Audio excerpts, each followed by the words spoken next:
Hello, and welcome to Enlightened Empaths, your community for the spiritually awakened, where we discuss, explore, and connect with fellow empaths, healers, intuitives, and seekers. Hello, empaths. Welcome to the show. Today we're going to be talking about anxiety and disconnection with our guest, Dr. Stacy Jagger, who's a licensed marriage and family therapist, author, and speaker specializing in digital detox, child development, and family connection. She's also the author of 30-Day Blackout and the creator of the Mountain Method to help families heal, reconnect, and strive through creativity, play-based therapy, and digital detox strategies. Wow, that's a really important topic right now. Welcome to the show. Thanks for having me, guys. Love it. We are so excited. I feel like this idea and discourse going on in culture today about disconnection is everywhere, and Mhm. it's only getting worse. I mean, I recently read an article saying, "Is Stranger Things the only thing keeping us together?" Because Mhm. everybody got together over the new season dropping. What do Yeah. you think about the source of this rampant disconnect? Well, about 14 years ago, when I left community mental health and went into private practice, there were families coming to me with multiple children. And because I had lived in a non electric cabin in my early 20s with my husband and experienced my nervous system regulating for the first time in my life, when these families came in with their multiple children all on devices, I just intuitively knew what they needed because it's what I needed years ago. So I inspired families, to start thinking about what I called at the time the 30-day turn it off challenge, which then turned into the word blackout because I had a child client going through a digital detox who was he was hiding his iPad and on it all night long, and the parents didn't know, and he came into my office and he said, "I hate this 30-day blackout." So I became just the digital detox lady. To answer your question, Samantha, I so much of what I do is common sense. Like if you return a child to their natural environment of creativity, nature, and connection, much of their behavioral issues will simply trickle away and go away on its own. I think that the digital overwhelm that we're experiencing reminds me of cigarette smoking in the 70s and the 80s when we all, everybody smoked. Um, and then 15 years later, we're talking about black lung disease and all the ramifications of those choices. Unfortunately, we are now giving our children, quote, cigarettes and not realizing the ramifications of it. We now know with the research coming out that it is shrinking the white matter in the brain, that the executive functioning is absolutely affected by the overuse of screen time, especially in the first 3 to 6 years of life, that moms are uneducated on the power of attachment in the first few years, and to give a child a phone in their infancy is tragic, because the mirroring neuron system, as I'm sure you guys know, is so important on the brain development of a baby. And clipping that into a stroller and having your child scroll an iPad rather than look at the face of a mother is the first time this has ever happened in the history of the world. So, years ago when I started doing digital detoxes with families, I really thought that this was going to end. Like I laugh now and I say, if Dolly Parton can sing "I Will Always Love You" again with a smile on her face and have a different little rift that she does to make it interesting, then surely I can continue to preach this message of letting a child be still in a room, like teaching a child that it's okay to be still in a room, that boredom is not the enemy, that it's actually the birthplace of creativity for children. If you don't allow a child to feel bored, they're really never going to tap into that creative part of their psyche. And it does really feel like a punishment in the beginning, but by the end of the digital detox, or the 30-day blackout, which is the name of my book, I have a whole stack of letters from children thanking me. They hated me in the beginning. And then by the end, they're playing the ukulele, and they're, playing the piano, and they're interacting with their siblings without fighting. And I don't think that these devices have been around long enough for us to know how to use them responsibly. And the art of screen time is really the whole point of a digital detox. I worked with the old order Amish for about 3.5 years. And what people don't know is that even the Amish are using screens because they have to reach out to their furniture customers. So many of them will share a cell phone. And so if screens can affect the Amish community, I think we can all say that we're all being affected by this. It's a worldwide epidemic. The US Surgeon General has stated that that is the case. And so I promise I'll stop talking in a minute. I'm on a roll. No, these are such Um, important points. yeah, Please. but the reason I created the mountain method is because what I found is that just doing the digital detox was not enough. Many children, after they've been on screens for years, they present very similarly to a child that's been exposed to drug addiction early in life. And so many of those children, they might be 8 or 9 years old, but they might present in a clinical setting more of it like a 3 or 4 or 5 year old, because they've been using this quote drug for so many years that it's bypassed their childhood brain development. And so thankfully, people are ringing the bell and being much more vocal about the problem. The reason I'm trying to get out of my office more in this calendar year is because I've been implementing the solution in a very bougie private practice, cash and carry. Brentwood is the seventh wealthiest county in the United States. And yet I came from the other side of the tracks. I was evicted 15 times by the time I left home at 16 years old. And I was parked in front of a television most of my childhood. And I can literally rattle to you the shows to this day. They called me the walking TV guide. I would wake up and watch Let's Make a Deal. Then for The Price is Right, One Life to Live, General Hospital, Sanford and Son, the news, Wheel of Fortune, and I really escaped through that television for much of my developmental years. And the what I would give for that time back, I think children really need poking around time. And thankfully, I was able to go to the creek, and I was raised in a dance studio environment and certainly had activities.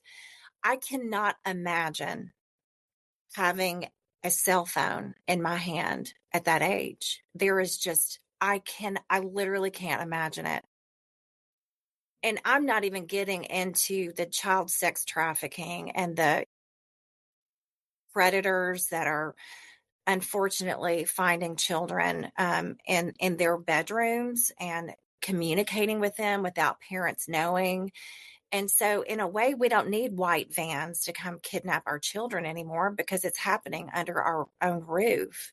And it's pretty scary. And so, I'm now feeling the responsibility to just get out of my little office here and this little bubble that I've been in.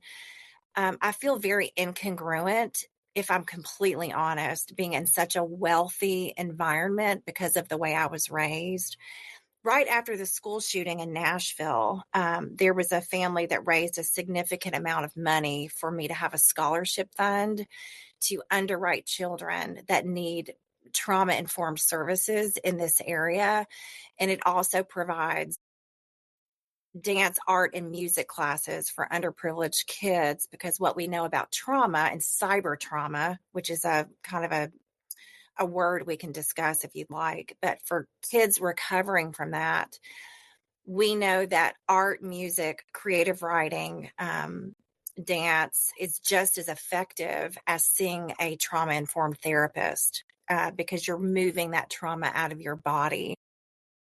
And so I've decided this is the hill I'm going to die on. Kids call me Dr. Sassy, that's a story of its own. It's a pretty funny little story I can tell, but I think this is the hill I'm going to die on, honestly. I don't think the problem is going away. The ramifications of the problem, I agree with you, Samantha, are getting worse. And I'm now, available to speak at churches and schools and corporate executive workshops for leaders trying to deal with digital overwhelm and the disconnect that's been happening, not just in families, but, in corporations as well.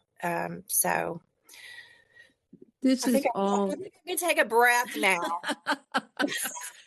this is all so Obviously passionate about this conversation.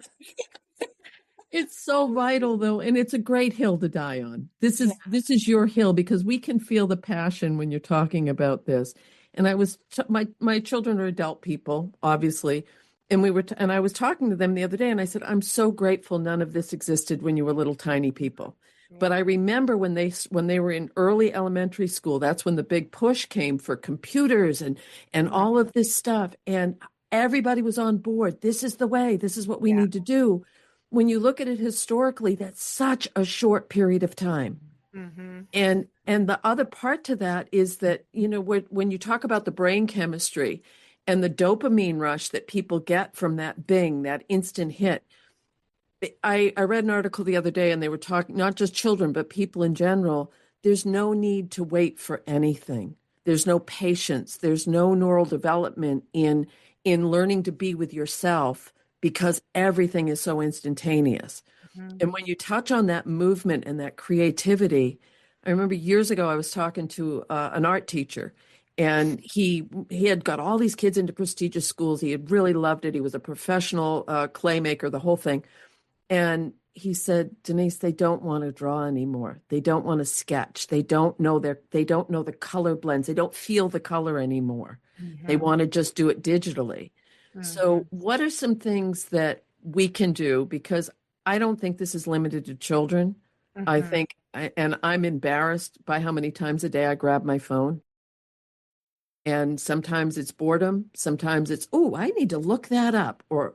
So yes, I get outside. Yes, I do the other things. Yes, I don't eat with my phone on. If I'm dealing with, we have dinner, we don't. Mm-hmm. So what can people do as a preliminary step to help their children or to help themselves start that detox process? Such a great question. Every family that I work with is different, and that their level of willingness, their level of denial. I've had many families tell me, does the TV count as a screen? These are like PhDs asking me this question. um, just to chat a minute about this, split attention with a screen or a phone in your hand while you're communicating with somebody that you love. It actually gives the message that I'm not really listening to you. And it's like an unintentional, we all have bad manners now and don't realize it. So the one thing that I recommend that people can do immediately is take the screens out of your bedrooms.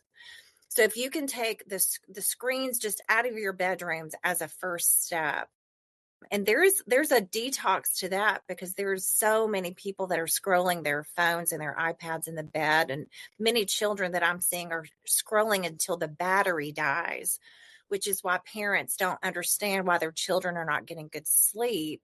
Well, really, a lot of them are scrolling until they fall asleep and the battery has died. I mean, that's to the degree that this has kind of gotten out of hand. But as adults, just being mindful that when you're in the room with a human being, that's not the time to be on your phone. So many parents will wrap their heads around time blocking. This is when I'm on my phone. This is when I'm not on my phone. And I personally have to put my phone in my car at night, because listen, I mean, I was raised with screens, so it's really easy for me to fall down that rabbit trail. There's also some parental controls that you can use. The Opal app is what I use. There's a Freedom app that you can layer it with if you're a real phone addict. My colleague, Catherine Price, has a book called How to Break Up with Your Phone. And it's this conversation of how many hours are you actually spending in front of a screen versus what life do you actually want to live. And you're creating your life with your phone or your screens around your life rather than your life around your work and your screens. And so it's a little bit of just a mindset set shift. These phones are here to stay, and God bless the GPS, or I'd be lost in the middle of nowhere. I mean, I used to call my husband and be like, I'm on the corner of this one and that one. I'm going to, do I take a right or a left? So God bless GPS. But we have to figure out the art of screen time based on your own being honest with yourself of this is what I can handle and what I can't. For our family, we just chose to not have a screen in our house, except for in our bonus room. We have a big fat, screen to watch movies as a family. That's what we chose to do. Every family's different. It's like, what can we do to give our children and the people that we love the message that I love you more than I love this show, or I love you more than this TikTok reel, or I love you more than I love this Amazon purchase I'm about to make, So it's more of a conversation than a hard and fast rule. They're making cell phone jails. You can put your phone in the jail. I mean, whatever you need to do. But I think having the conversation without any shame attached to it, because at this point, I think we're all dopamine addicts, like every one of us.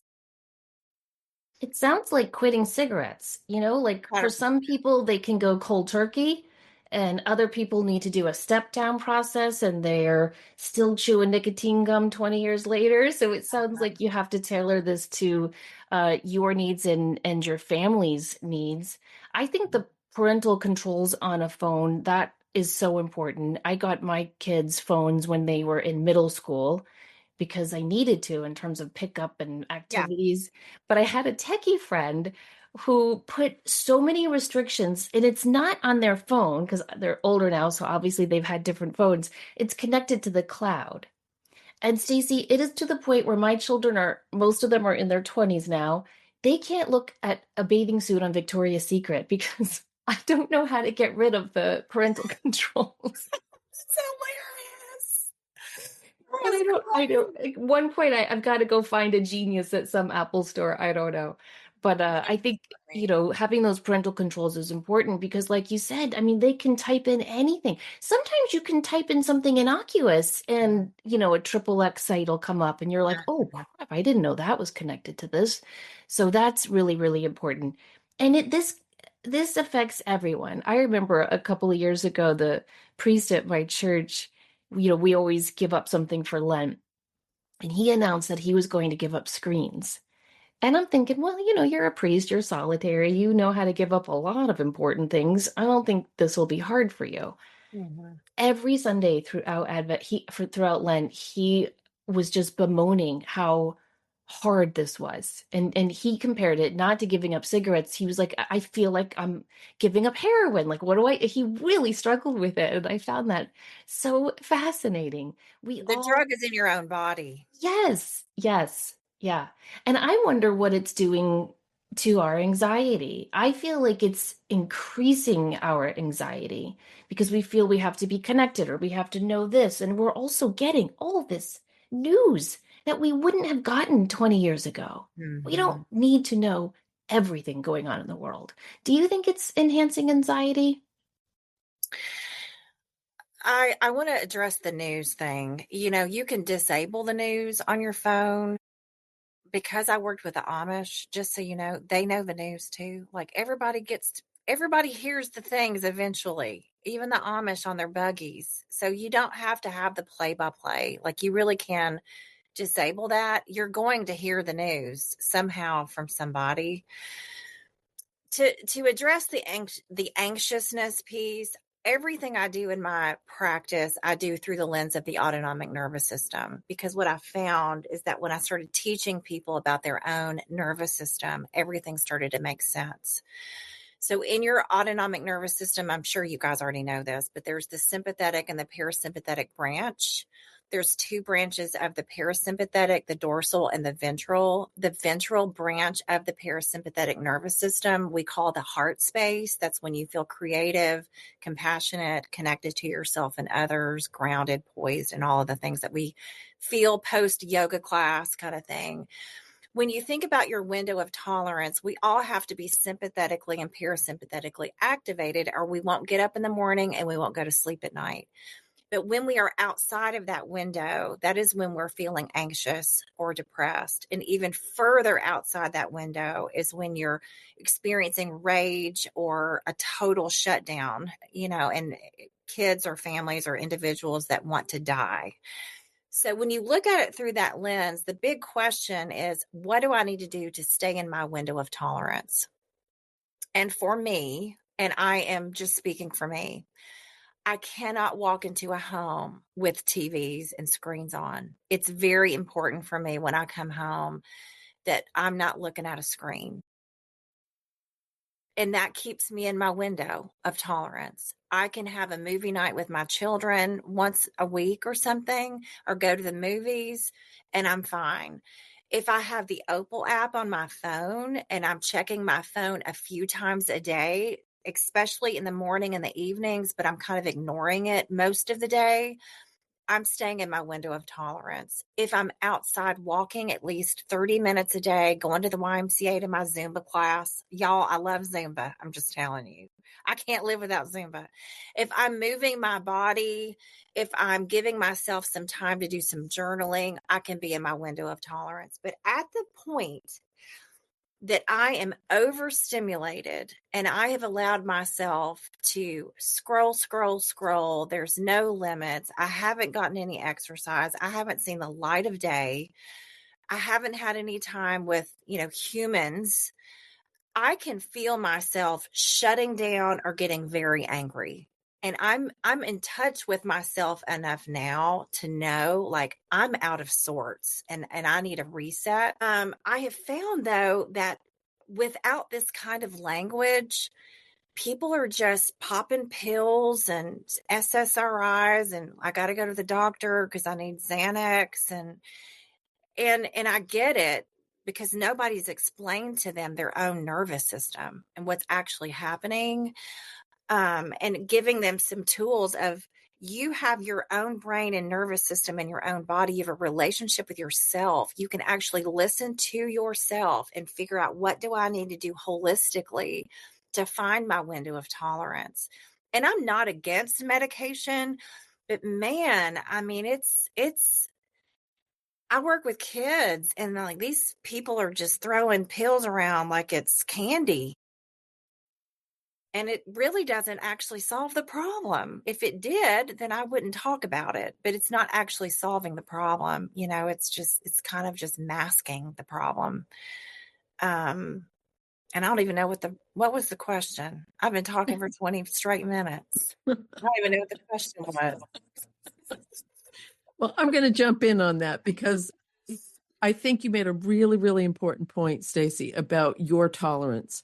So for me, if I don't shut everybody out and go out by myself in the woods or by the river or by the ocean with no noise in my head, with no other humans, I get really tense. I get aggravated. I need that alone time and that time in nature with nothing. But I had to take baby steps to get there, to realize this is the way it works for me. It might not work for you. And I think that's what you're talking about, is find what works for your family, find what works for you, and start there. Because this is my other question. I worry a lot about the comparison. Everyone always has their life under a microscope about, oh, I have to do it this way because on TikTok or on social media or all the other kids at school do this. How can we help people realize, go within? That's where it all lies, to buffer against that constant comparison we're getting bombarded with. I work with young people, and what I tell them is don't jump fairy tales. Ooh. Stay in your own fairy tale. Everybody has a mountain to climb, everybody has a story to live out. And when you're constantly jumping fairy tales, it just creates a lot of chaos and internal, unrest. Stay in your own lane. Stay in your Mhm. own fairy tale. Don't be jumping fairy tales. And I use language like this because I work with so many young people, but I think it probably works with anybody. Just try to stay in your own lane. Don't jump fairy tales. We all have a mountain to climb. Be the main character in your own story and be inspired by people. Like I think there's a way to use social media where you're inspired by Mhm. folks, but stay in your own fairy tale, and utilize what you can to implement in your own life rather than wanting to live somebody else's life, because you're never going to. It's never going to happen. So, That's a really good point. And it really does just take one person to stand up and kind of wave this flag or hold up this mirror. I remember one of my daughter's friends, her mom started a rule in middle school. Whenever she had the girls over to her house for a birthday party to make Christmas cookies, whatever it was, she would greet us at the front door with a basket. And she would say, "Everybody, phones in the basket." smart. And the reason was twofold. One, she didn't want kids on their phones while they're interacting together. Two, she did not want photos taken of the party and posted on Snapchat or Instagram or what have you, and it would hurt other people's feelings. And Mm-hmm. all of us other moms were like, dang, that's a really good idea. And so we started doing that. And I think it really was a little way to help out on that, oh, their fairy tale looks better than my fairy tale type of thing that, young people really do have to deal with every day. Now, when you say 30-day detox, blackout, are Yeah. we talking nothing for 30 days? So it let me just explain. The 30-day blackout, the whole point of it is to perturb a family system. So just saying the words 30-day blackout is going to create some, what are you talking about? I've had people say just having it on the coffee table it perturbs, like what's happening? um Nobody can black completely out. So work and school doesn't count, but you're taking off for 30 days the things that are unnecessary so that you can really focus on connection for a month. The first 5 days are really usually hell, for families with young children, especially at home, because the dopamine dump is going away and their nervous system is trying to regulate. Day 6 and 7, I call the door of boredom. That's when kids think boredom is going to kill them, but it never does. On the other side of the door of boredom, kids become willing to do things that they were not willing to do before, like clean their rooms, put a puzzle together, read a actual book, hang out with their siblings, make a meal with you in the kitchen, go for simple family walks. And then those 3 weeks after that first week, I try to really encourage parents to replace entertainment with connection based activities. And in that process, whatever disconnection, conflict resolution that needs to happen in the family, it just really bubbles to the surface. And that is when I teach them to use my communication mats that I've used in my office for years. One is a flower, one is a bee. They literally stand on these mats. When you're standing on the flower, you're talking. When you're standing on the bee, you're listening. And I teach the art of listening in families for conflict resolution. And then after the 30 days that this process has happened, many parents choose to do it again, a little more loosey goosey, to re enter into screen time in a way that they have parental controls. And a side note, kids are finding porn through Pinterest, through MapQuest, I mean, you would not believe kids are super. Y'all remember being sneaky when you were kids? Well, that's But a I good never would have point. thought to go to MapQuest You can for go to it. MapQuest and click on it's ridiculous. Yeah. Anyway, so after the initial 30 days, a lot of parents are like, whoa, this has changed our family system and the culture of our home dramatically. We're going to do it again, but this time a little more loosey-goosey so that we can implement the parental controls, figure out what's really going in our home, count how many screens we have in this house. How many do we need? How many do we want? Take an inventory of the life we really want to live. And that is typically when I recommend. There's a lady here in town named Sarah Siegand who you can do a Zoom call with her, and she will actually walk you through every phone and every screen in your house to implement whatever parental controls. There's a Griffin router that she recommends that will filter out anything that's violent or pornographic in your home. Just clean that stuff up so that when it's done, you have a family environment that's the one that you want to live in without cigarette smoking everywhere, but it's the screens. It's not cigarette smoke. It's the screens. It's But all that. you are so spot on with how kids are smart. They're So really smart. smart. Even in this rural town that I live in, they've put in where kids at the high school have to check their phones in and they lock them up for the door. My son, who was really good at getting around things when he was a younger person, he said, "Oh my goodness, they just have burner phones. They're just going to they're going to put a burner phone in there. They're not going to give their phone up."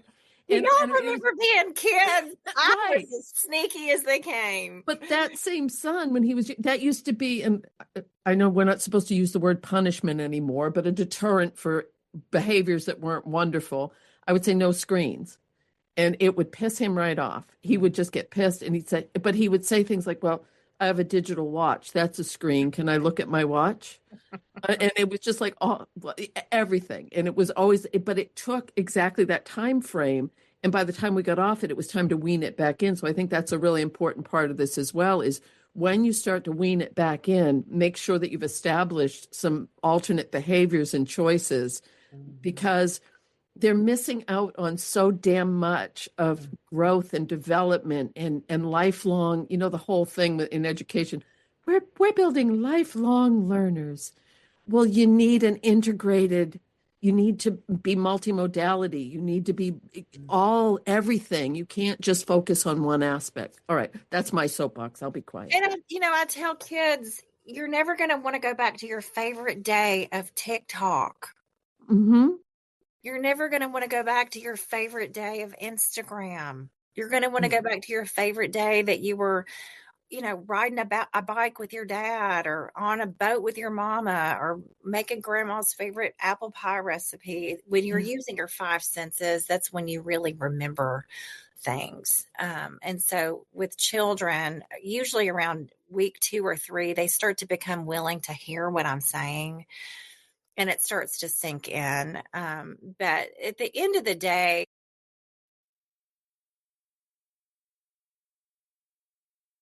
you can't eat chocolate chip cookies all day long. You can have cookies, but you can't have them all day. Mm-hmm.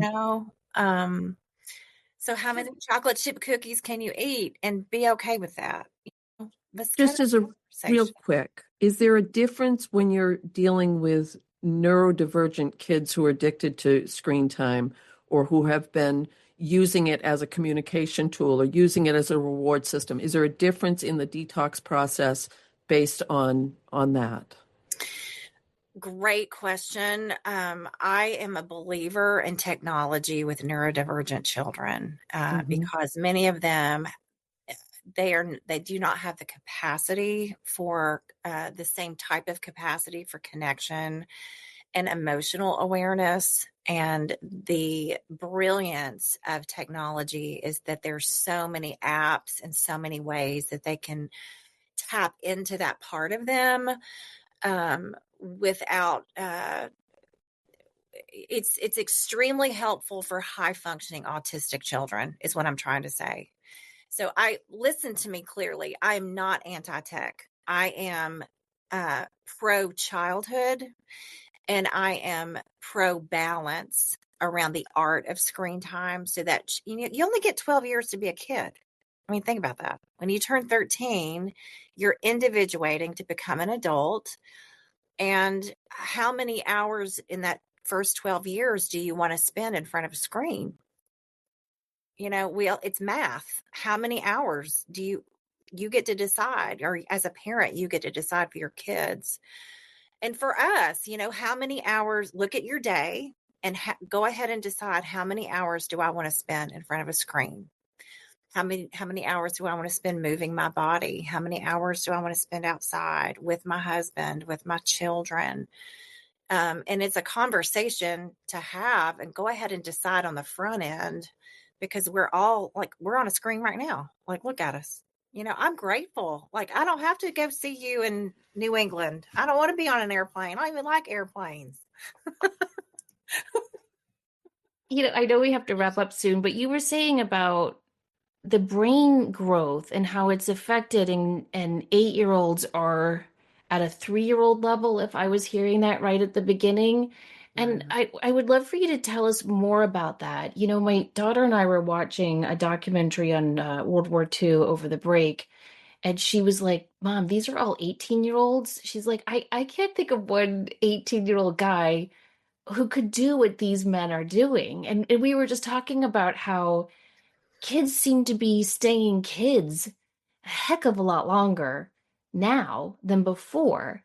And I always thought that was just because, I don't know, we're regulating everything for our kids. You go to school and then you're going to go to dance, or you're going to go to football practice or guitar lessons, and everything. We do everything for them so that they can stay kids longer. And hearing you say childhood ends in 12, I'm thinking, not for a lot of kids. They're, gosh, I mean, Denise, you were a teacher too. How many mommies like took their kids to school? When I was advising at the college level, most of the kids had a mommy with them. So I'm just wondering, is that connected? Is it delaying maturity? If you think about your childhood and traditional childhood for hundreds and hundreds of years, kids had inherent risk taking. Kids are not breaking their legs anymore. Like, when's the last time you saw a kid in a cast? It doesn't happen very often, right? Because they're not really taking the risks of going to the creek and climbing the tree and,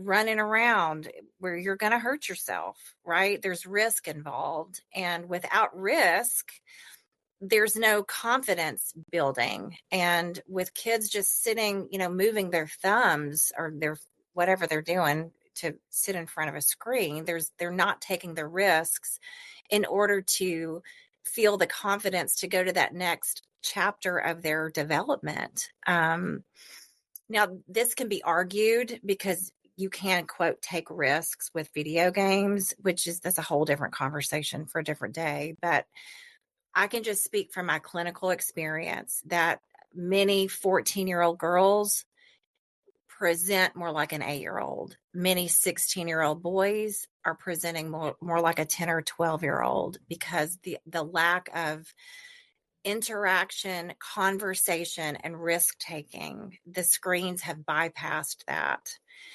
And then the shame involved in being 16 but feeling like I'm 12, the shame involved of being a 20-something year old and feeling like I'm 14.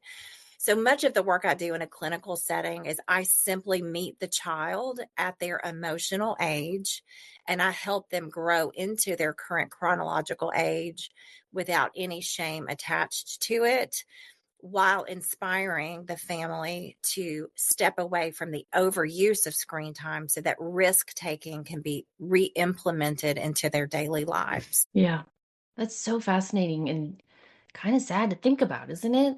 But there are steps and things we can do.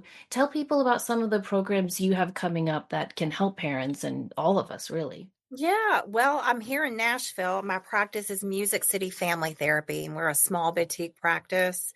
If you go to drsassy.com, all of everything you never wanted to know about me is right there. But a couple years ago was presented, the cameraman of Amy Porterfield said, "You've worked with so many of our friends. Would you be willing to do a course?"